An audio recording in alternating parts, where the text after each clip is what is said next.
Olá pessoal, é com muita alegria que eu estou aqui novamente para conversarmos sobre mais um tríplice aspecto do livro O Consolador, desta vez dos capítulos de número 5. Quais são eles? Ciências aplicadas em ciências, evolução dividida em dor, provação e virtude em filosofia, e em religião nós temos mediunidade dividida em desenvolvimento, preparação e apostolado. Chegamos ao final do livro e quando olhamos para trás, vemos que Emmanuel foi colocando as perguntas que lhe foram feitas de uma forma ordenada e crescente. Vocês observaram isso, pessoal? E assim, em seus últimos capítulos, nós temos os ápices de crescimento e desenvolvimento que tivemos nós, a humanidade, ao longo da nossa história, isso nas ciências, na filosofia e na religião.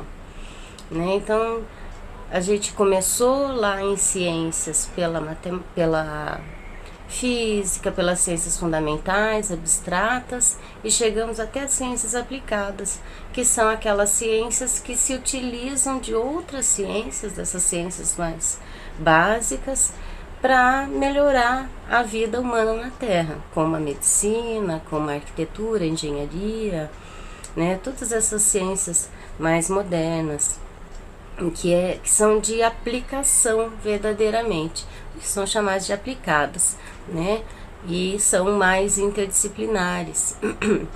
Em filosofia, a gente parte também de um arcabouço de embasamento e vamos passando por várias reflexões, chegando a esse assunto que é a evolução, um assunto que nos leva às últimas consequências,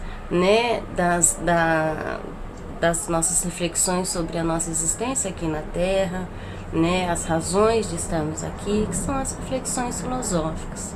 E em religião, igualmente, partimos lá do Velho Testamento e chegamos, em mediunidade, que é esse assunto também fundamental, e já esmiuçando, a mediunidade como algo que perpassa e vai perpassar toda a humanidade, na verdade, independentemente de religião, Então, nós temos, esse crescente e o que a gente observa, refletindo a respeito de todos os assuntos que foram esmiuçados nesses últimos 3 capítulos 5, o que a gente observa, qual seria aqui também aquele perfume que perpassa todos esses capítulos, Então, talvez esse perfume de ter chegado a um patamar,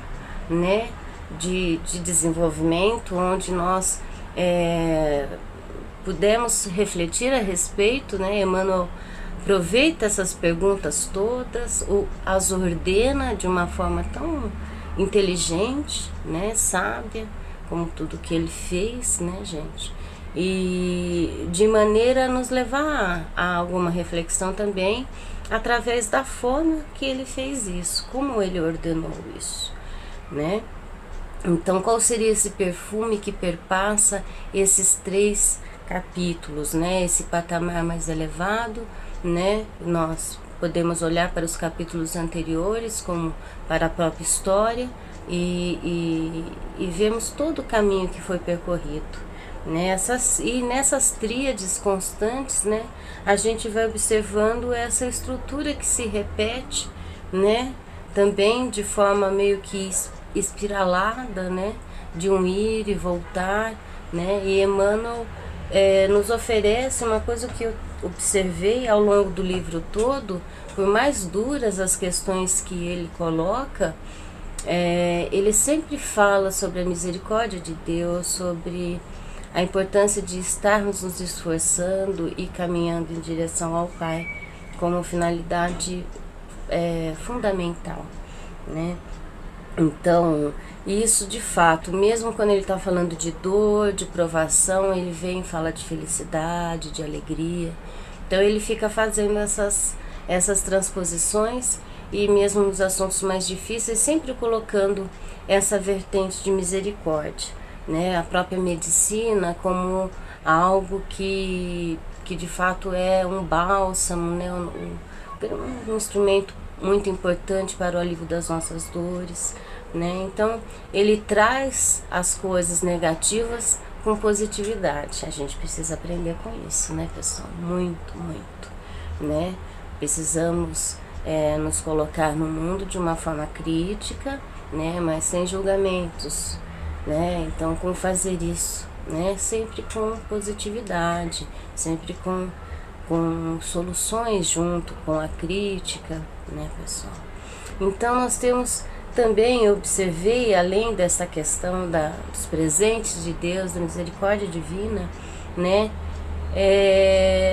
uma questão fundamental, né, que é a liberdade e a aplicação dessa liberdade. Aqui nós temos isso em muitas partes, nas 3 partes, né, nos 3 capítulos 5. Então, essa liberdade, por exemplo, a liberdade gasta, que é a determinação da dor, a determinação da expiação, né, a determinação da própria encarnação para todo esse processo evolutivo, né? Então, nós temos essa liberdade dolorosa, a liberdade que perdemos. E por outro lado, nós temos uma liberdade que é a liberdade que temos, né? Que eu pude observar que seria algo como nossa capacidade de crescer, nossa capacidade de nos autoeducarmos, de aprender com os outros, né? E de aprendermos com as nossas expiações e com as nossas provações, né? E aprendermos a sermos virtuosos, né? E Emmanuel nos coloca isso muito claramente, né? É uma questão de fato de uma construção sua, né? As dores são oportunidades que nos são dadas, mas as virtudes são construções nossas e são permanentes, é o que realmente vai ficar, né, pessoal? Então, observei essas três vertentes que são muito interessantes, né? E com foco talvez maior sobre essas potências evolutivas, né? Uma vez que nós a negligenciemos, né? É que vai estar provocando a dor, né? A dor, a nossa sombra, a nossa dificuldade, né? Em função de algo que ainda não elaboramos, ainda não aprendemos com isso, né? Então, uma reflexão cabível talvez seja, né, de que nós precisamos efetivamente, né, colocar em prática, né, a liberdade que temos, né, sem nos digladiar demais com a liberdade que não temos, né, nas coisas que nós não temos controle. Então, pessoal, uma reflexão que poderíamos falar, né, como uma exemplificação dessas questões que comentamos, né, por exemplo, uma virtude que ele inclusive comenta, a paciência, né. Nós temos a liberdade de sermos pacientes, nós temos a liberdade de nos desenvolvermos a paciência, desenvolvermos a paciência em nós, aprendermos isso. Quando nós não conseguimos e somos impacientes, nós sofremos, porque a impaciência é dolorosa, né? Ela nos traz o que? A irritação, o conflito, né? Mal elaborado, muitas vezes o confronto, né? A irritação que vai estar sempre nos mostrando, na verdade, coisas que são mal elaboradas em nós, né? E que nós vemos em outros e julgamos muitas vezes nos outros e que realmente é aquilo que nós temos com maior dificuldade, né? Então, o conflito é positivo, né, pessoal?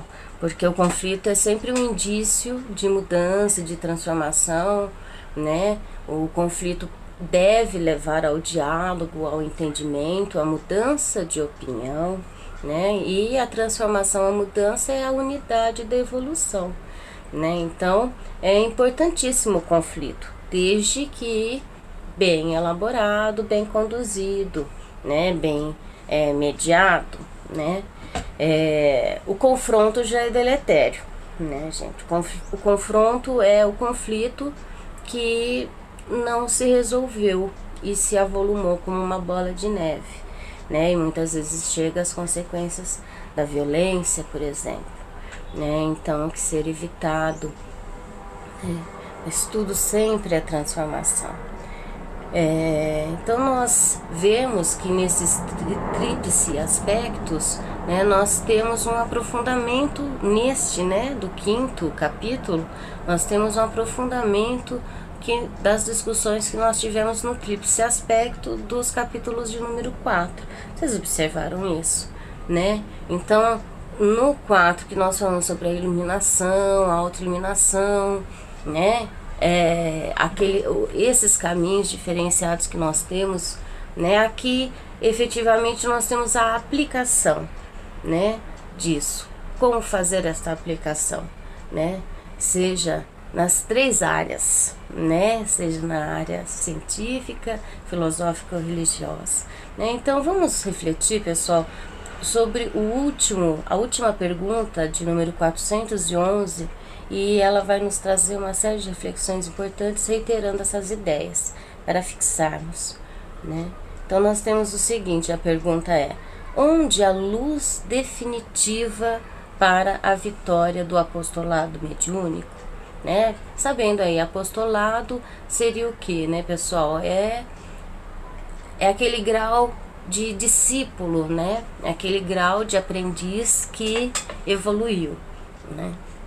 Então, é que de fato leva a mediunidade como algo sagrado, né, para ele, né? E qual é a resposta de Emmanuel? Essa claridade divina está no Evangelho de Jesus, com o qual o missionário deve estar plenamente identificado para a realização sagrada da sua tarefa. O médium sem evangelho pode fornecer as mais elevadas informações ao quadro das filosofias e ciências fragmentárias da Terra. Pode ser um profissional de nomeada, um agente de experiências do invisível, mas não poderá ser um apóstolo do coração. Só a aplicação do Divino Mestre, com o Divino Mestre, prepara no íntimo do trabalhador a fibra da iluminação para o amor e da resistência contra as energias destruidoras, porque o médium evangelizado sabe cultivar a humildade no trabalho, a humildade no amor ao trabalho em cada dia, na tolerância esclarecida, no esforço educativo de si mesmo, na significação da vida, sabendo igualmente levantar-se para a defesa da sua tarefa de amor, defendendo a verdade sem transigir com os princípios do momento oportuno, ou seja, com flexibilidade, com parcimônia, com paciência. O apostolado mediúnico, portanto, não se constitui tão somente da movimentação das energias psíquicas, em suas expressões fenomênicas e mecânicas, porque exige o trabalho e o sacrifício do coração, onde a luz da comprovação e da referência é a que nasce do entendimento e da aplicação com Jesus Cristo. Muito bonito, né, pessoal? Para comentar esta questão, ele nos dá aí, mais uma vez, uma listinha de coisas a serem cultivadas: a humildade no amor ao trabalho cotidiano, né, a tolerância esclarecida, o esforço educativo de si mesmo, né, ter um sentido de vida, né, na significação da vida, né, e reitera essa questão da aplicação, ou seja, sem aplicar as diretivas, os princípios cristãos, eu não posso me chamar de cristã, né? Isso eu não posso ficar levando com a barriga ou me auto-enganando, né? O tempo da auto-enganação acabou, né, pessoal? Então a gente tem que ter muita auto-honestidade, né? E eu trouxe para a gente comentar mais um texto de Emmanuel também, de Vinha de Luz, que esmiuça mais um pouco essa questão da liberdade e da aplicação da mesma, né? Para a gente refletir mais um pouquinho. Essa mensagem do Vinha de Luz, pessoal, se chama Liberdade, é o capítulo 128. E Emmanuel vai comentar um trecho da carta de Paulo aos Gálatas, capítulo 5, versículo 13. Não useis, porém, da liberdade para dar ocasião à carne, mas servi-vos uns aos outros pela caridade. E agora vem Emmanuel. Em todos os tempos, a liberdade foi utilizada pelos dominadores da terra em variados setores da evolução humana. Os mordomos do mundo aproveitam-na para o exercício da tirania, usam-na os servos em explosões de revolta e descontentamento. Quase todos os habitantes do planeta pretendem a exoneração de toda e qualquer responsabilidade, para se mergulharem na escravidão aos delitos de toda sorte. Ninguém, contudo, deveria recorrer ao Evangelho para aviltar o sublime princípio. A palavra do apóstolo aos gentios é bastante expressiva. O maior valor da independência relativa de que desfrutamos reside na possibilidade de nos servirmos uns aos outros, glorificando o bem. O homem gozará sempre da liberdade condicional e, dentro dela, pode alterar o curso da sua existência, pelo bom ou mau uso de semelhante faculdade nas relações comuns. É forçoso reconhecer, porém, que são muito raros os que se decidem à aplicação dignificante desta virtude superior. Em quase todas as ocasiões, o perseguido, com oportunidade de desculpar, mentaliza represálias violentas. O caluniado, com ensejo de perdão divino, recorre à vingança. O incompreendido, no instante azado de revelar fraternidade e benevolência, reclama reparações. Onde se acham aqueles que se valem do sofrimento para intensificar o aprendizado com Jesus Cristo? Onde? Onde os que se sentem suficientemente livres para converter espinhos em bênçãos? No entanto, o Pai concede relativa liberdade a todos os seus filhos, observando-lhes a conduta. Raríssimas são as criaturas que sabem elevar o sentido da independência a expressões de voo espiritual para o infinito. A maioria dos homens cai desastradamente na primeira e nova concessão do céu, transformando às vezes elos de veludo em algemas de bronze. Maravilhosa mensagem, né, pessoal? Cuidemos então, todos nós, né, gente, né? E eu me incluo com certeza, né?